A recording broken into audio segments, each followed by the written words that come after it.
They say Perdition Gulch wasn't built by men, but by the sins they tried to bury. It sat forgotten at the ragged edge of nowhere, a blister of dust and bone between sun-blasted ridges, where no grass grew and no bird sang. The wind cut like razors through the canyon, carrying with it the dry stink of old blood and the brittle whine of warped weathered wood.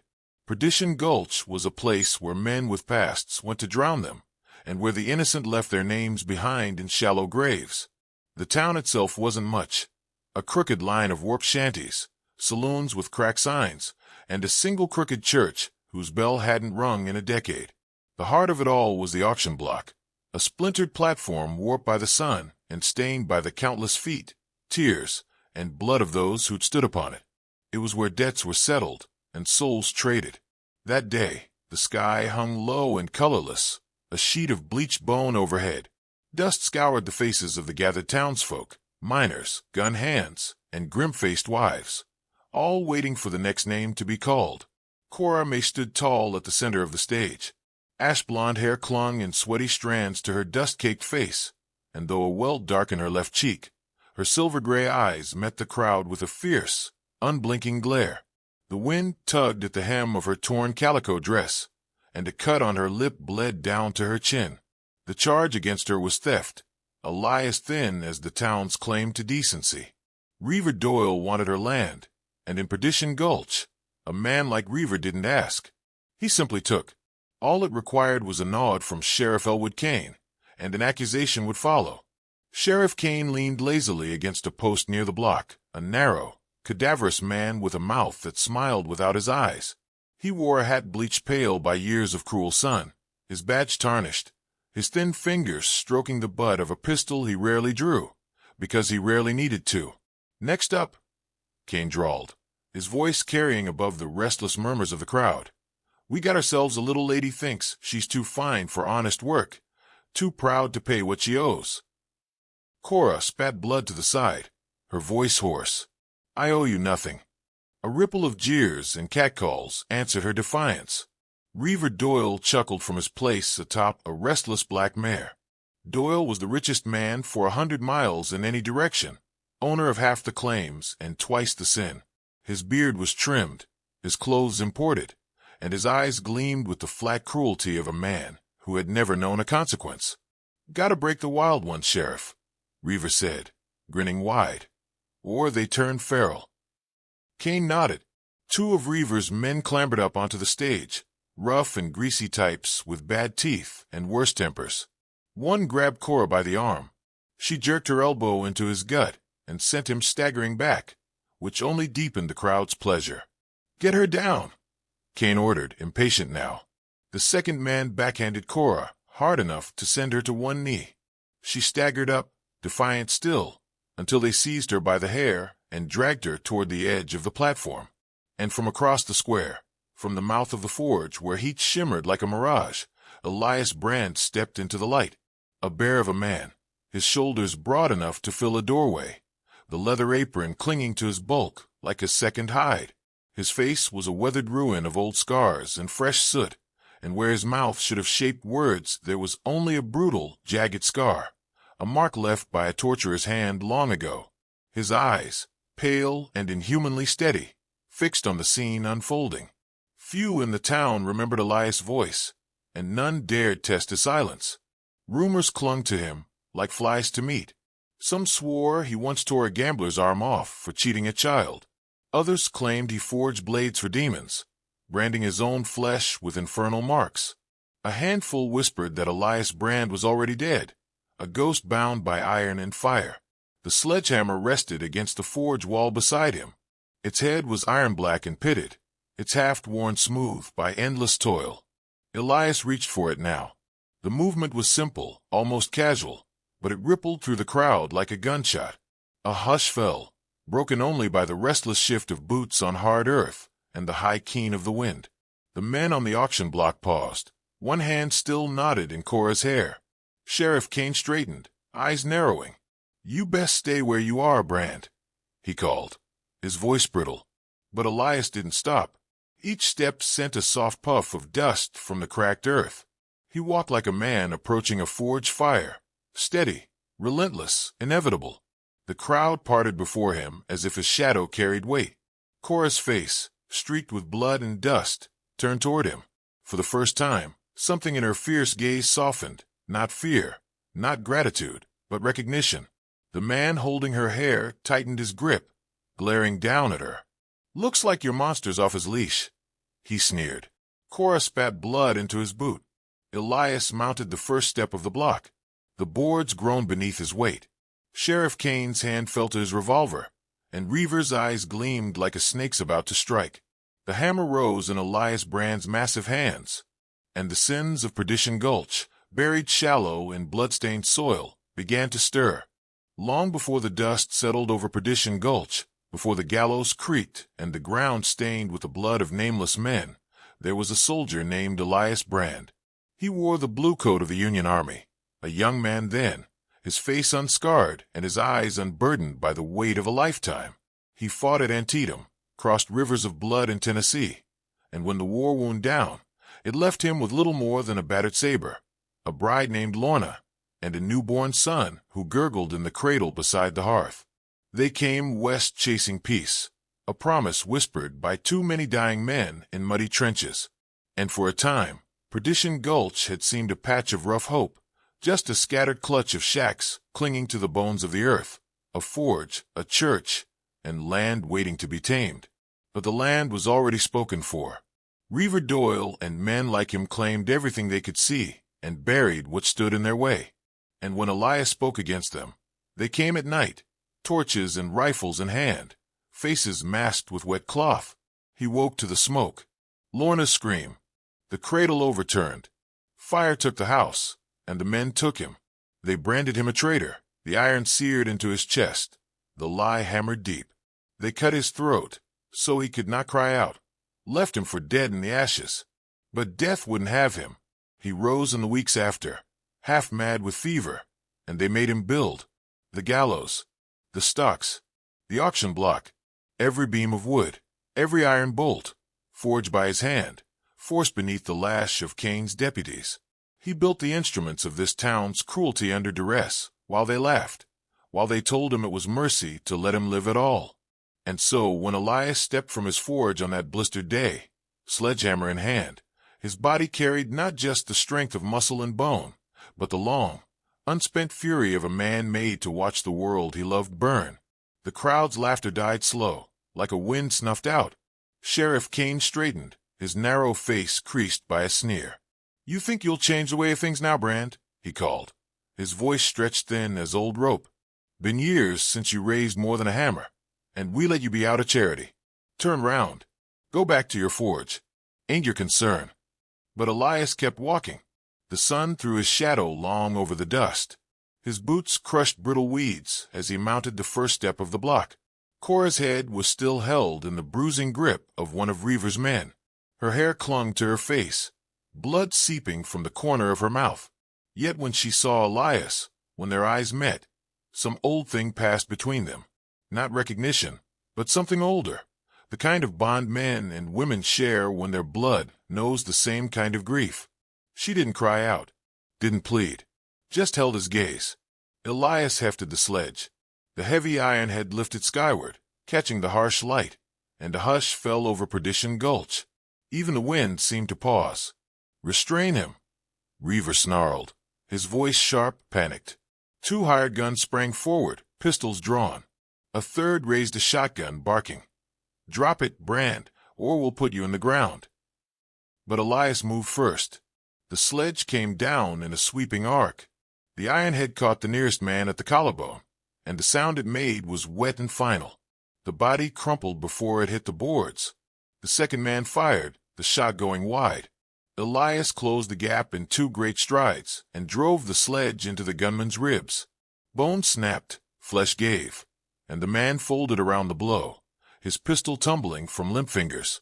The shotgun man lost his nerve, his finger tightening on the trigger too soon. The blast caught nothing but splinters as Elias lunged in, one massive hand wrenching the weapon aside while the sledge hammered into the man's knee. He went down screaming. The crowd scattered. Women shrieked. Men scrambled for cover. Blood slicked the boards. The town's unspoken law, that no one challenged Reaver Doyle, lay broken at Elias Brand's feet. Cora stared, her chest heaving, disbelief mingling with something like awe. "Don't do this for me," she rasped, her voice torn and ragged. "They'll kill you for it. It won't stop him." But Elias only met her gaze again and gave a small shake of his head, as if to say, it was never about stopping them. Reaver, crimson with rage, jabbed a finger toward them. "Finish it, Kane. Put a bullet in that bastard's head before he tears the whole town apart." Sheriff Kane hesitated. There was sweat on his brow, his hand hovering near his pistol. He was weighing it, the weight of old power, and the feel of the wind changing. "You won't get far, Brand," Kane called, "even if you kill us all. You think folks won't come for you? The law don't stop at these canyons."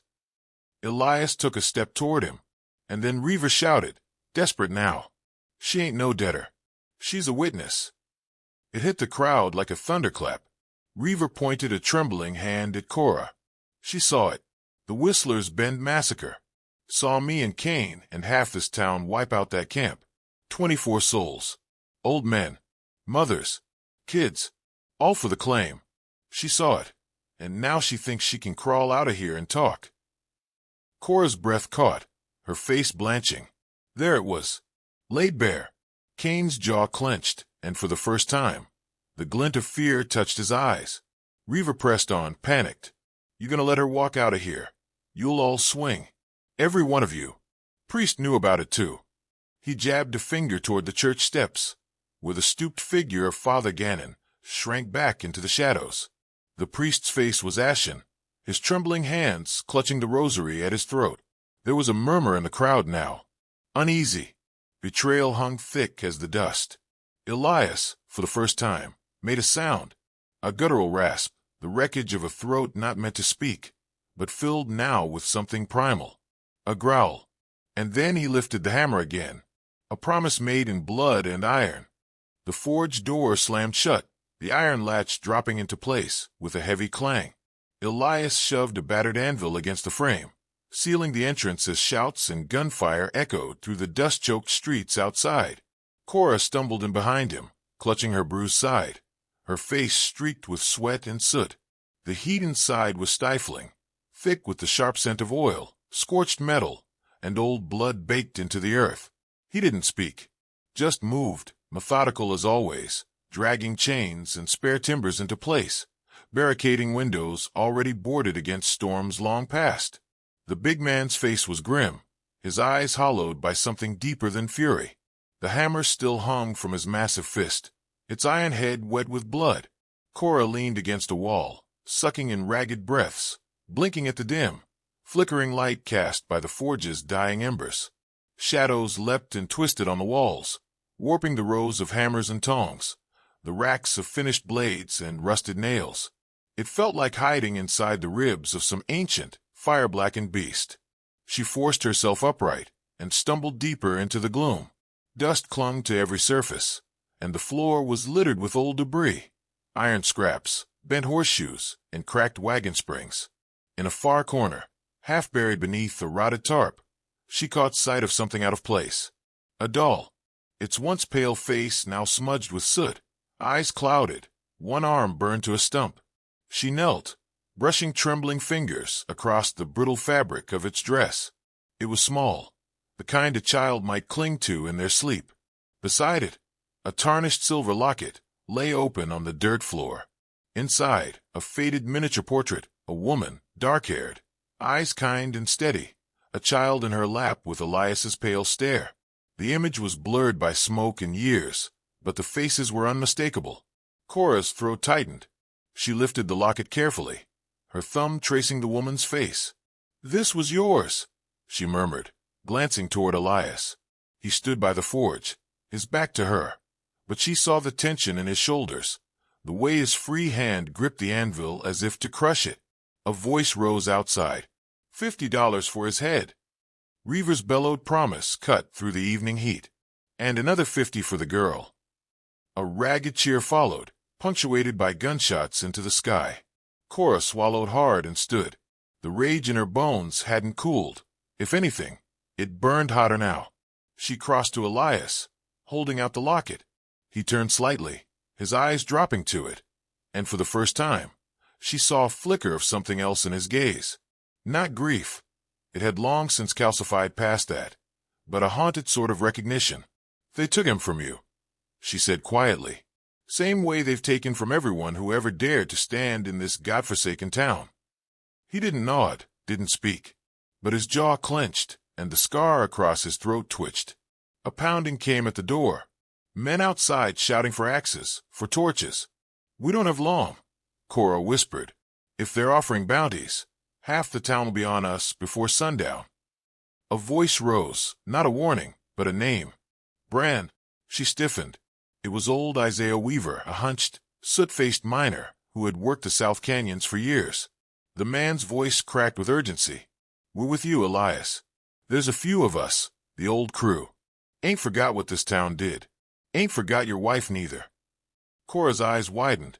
Elias moved toward the door, pressing his ear to a crack between the boards. Another voice, younger this time. "Long time coming, Brand. Lot of folks owe you." Cora felt a flicker of hope amid the fear.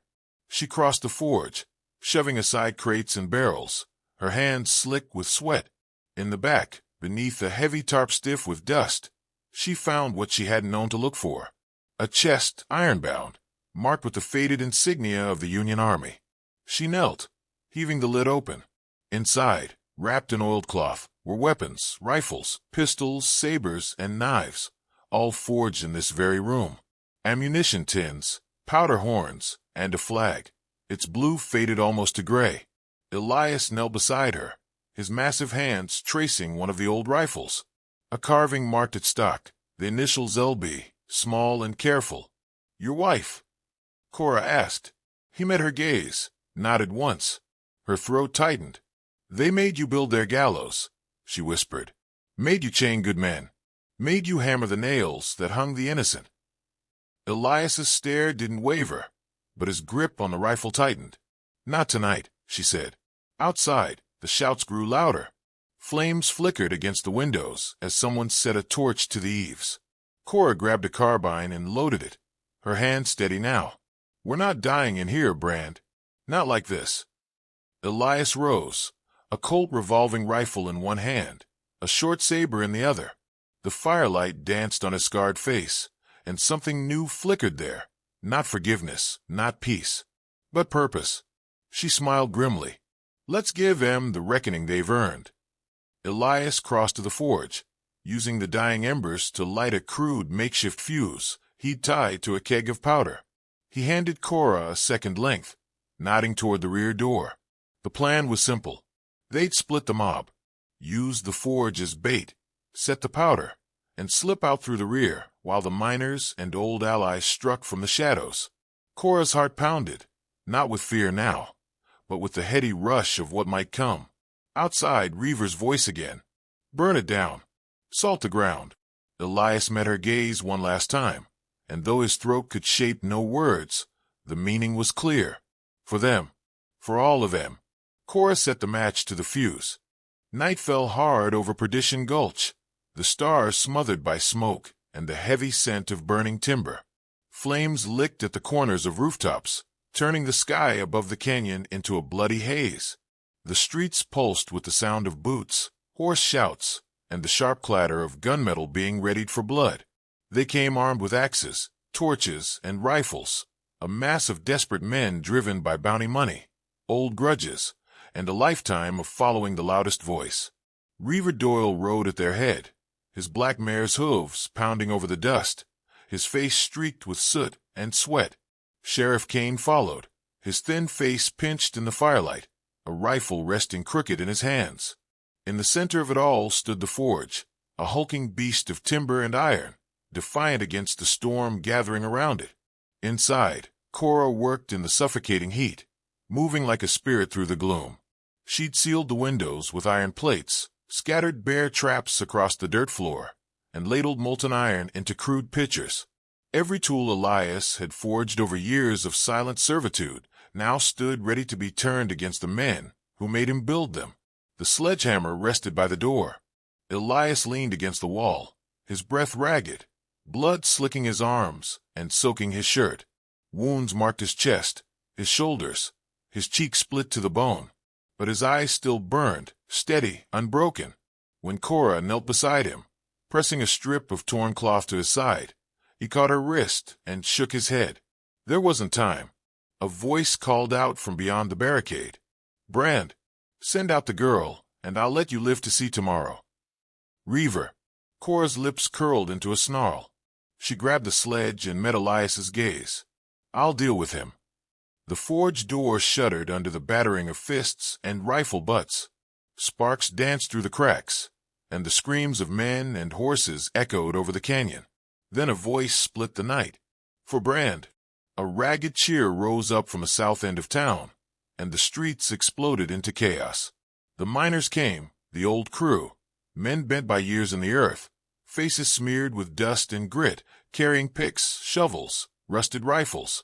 They poured in through the side alleys, striking the mob from behind.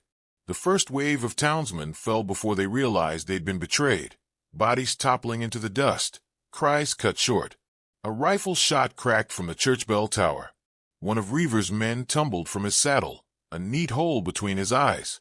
Another shot followed, then another. Steady, patient, surgical. On the bell tower's ledge crouched a wiry figure, white-bearded, one eye lost to a patch. Jonas Cray, a legend in the war, long thought dead, the finest shot this side of the Mississippi, and now picking off Reaver's men one by one. Cora's heart pounded as the forge walls shook. "Now," she rasped to Elias. Together, they tore open the doors and let hell loose. Molten iron splashed across the ground as Cora tipped a pitcher, searing boots and flesh alike. Men screamed. Their weapons dropped as they scrambled away. A bear trap snapped shut on a man's leg, dragging him down into the dirt, his scream high and ragged. Cora fought like something born of flame and fury, the sledgehammer spinning in her hands, its iron head crushing bone and splitting skull. She fought beside Elias, whose blows came slower now, each one fueled by stubborn, raw will. Sheriff Kane came at them through the smoke, rifle up. He raised it toward Elias's back. Cora lunged. The sheriff fired. The shot missed wide as she swung the sledge, the heavy iron striking Kane's side. He staggered, and Elias grabbed him by the collar and dragged him toward the forge wall. Kane's eyes went wide as his back struck a long, upright iron spike, one of the forge's tool hangers. The spike punched clean through his chest, lifting him off his feet. Kane's mouth worked uselessly, his blood pattering onto the dirt floor. The sheriff's badge clattered to the ground. Cora barely had time to breathe. A new roar rose from the far end of the square, Reaver's men rallying. In the distance, the auction yard blazed, the old stage caught in full fire. Cora turned, searching for Reaver. He was waiting. He stepped from the smoke, face blackened, lips pulled in a savage grin. His revolver pointed straight at her. "Didn't think it had come to this, girl," he snarled. "I did," she spat. He fired. The shot burned past her shoulder. Cora ducked low, the sledge swinging. It struck his forearm, the bone snapping audibly. His pistol clattered away. Reaver howled, seizing her by the throat, driving her back toward the burning auction block. The heat singed her hair, smoke burning her lungs. He shoved her down, his boot pressing against her chest. "I built this town on blood," he hissed. "I'll bury you in it." A shadow loomed behind him. Elias, bloodied, staggering, half dead, but still standing. He moved like a man walking through death itself. Reaver spun, drawing a knife, slashing. The blade bit Elias's side. He barely flinched. Elias caught Reaver's wrist and drove his fist into the man's face. Bone shattered. Reaver went down on one knee. He stabbed wildly, slicing a ragged gash across Elias's ribs. Cora scrambled to the sledge. She lifted it, both hands on the shaft, the iron head gleaming in the firelight. Elias pinned Reaver by the throat against the smoldering remains of the stage. No words, only a look.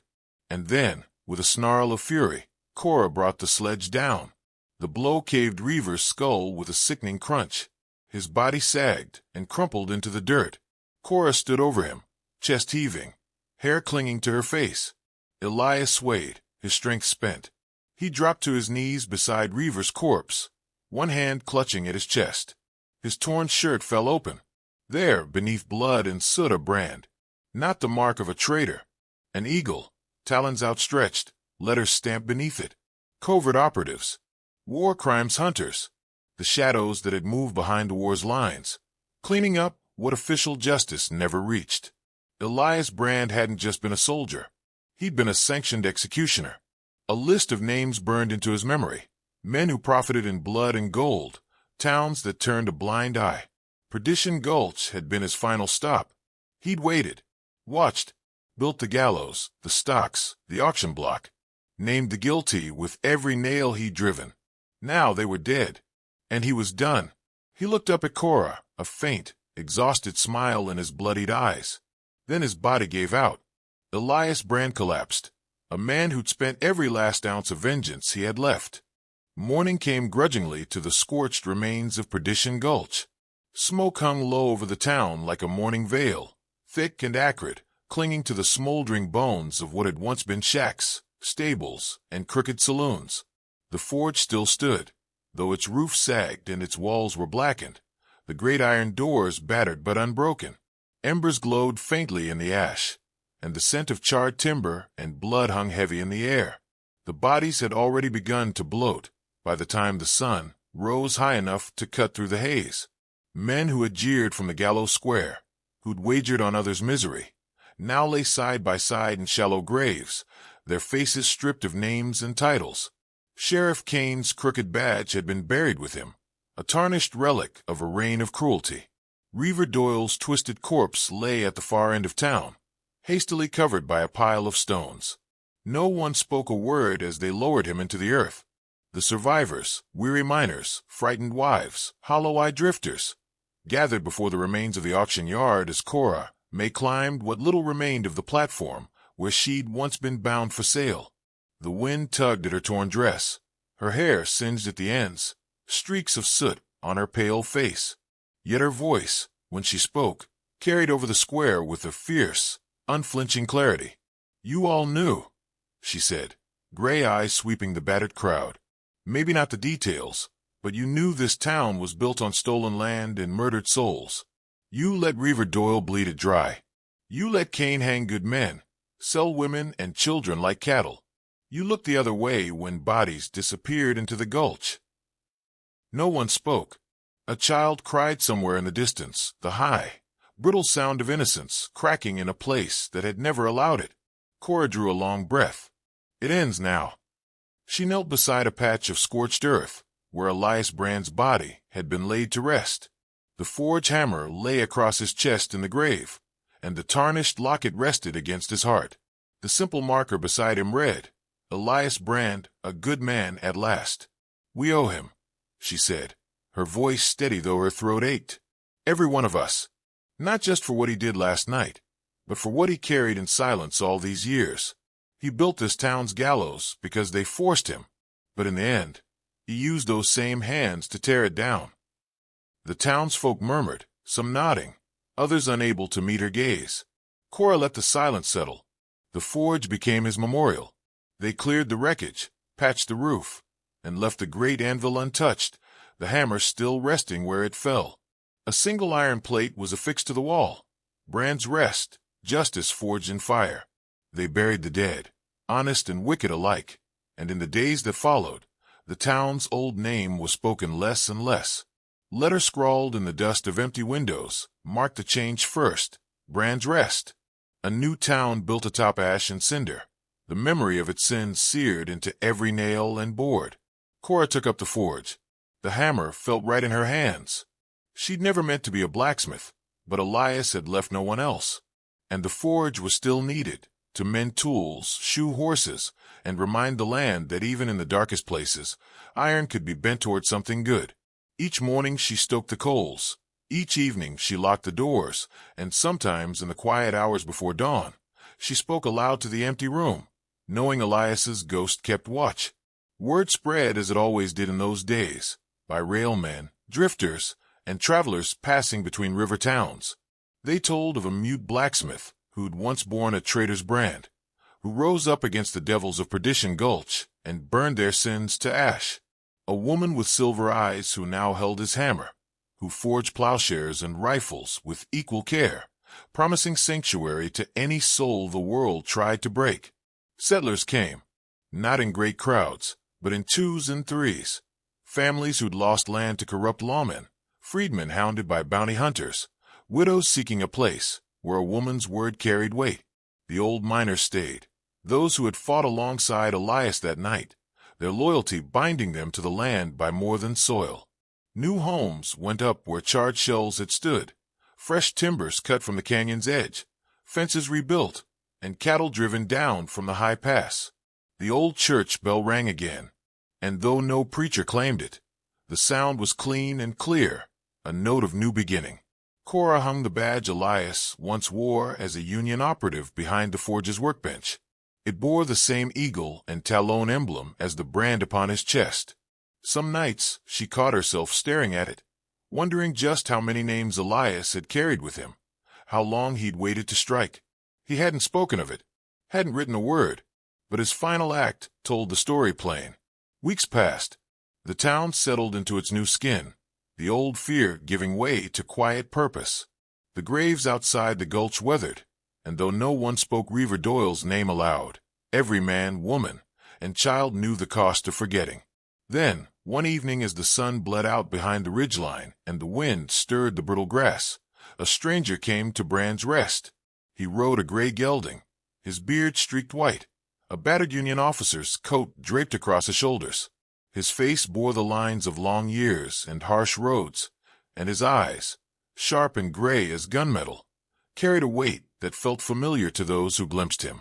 He did not speak, nor seek out company. He tied his horse at the edge of town and made his way to the forge yard alone.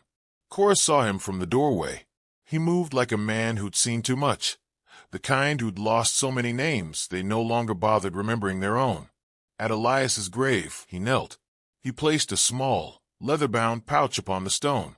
Within it, a tarnished medal rested against a folded scrap of paper. The medal bore the same eagle and talons insignia as Elias's mark. The note, in a steady, old soldier's hand, read, "We finish what we start. Brand was one of ours. There are others still to reckon with. Ride soon." He left without a word. By morning, the stranger was gone. Cora kept the medal, mounted it beside Elias's badge. She knew better than to ask who the man had been. The wind spoke of it, in the way it howled through the canyon, in the way firelight flickered along the forge's walls. The frontier never ran clean. Justice was a thing forged hard and fast, cooled in blood and fury. But in that patch of land once called Perdition Gulch, a reckoning had come. And though the town's ghost still rode with the night wind, not a soul dared cross the ground where the blacksmith's forge once stood.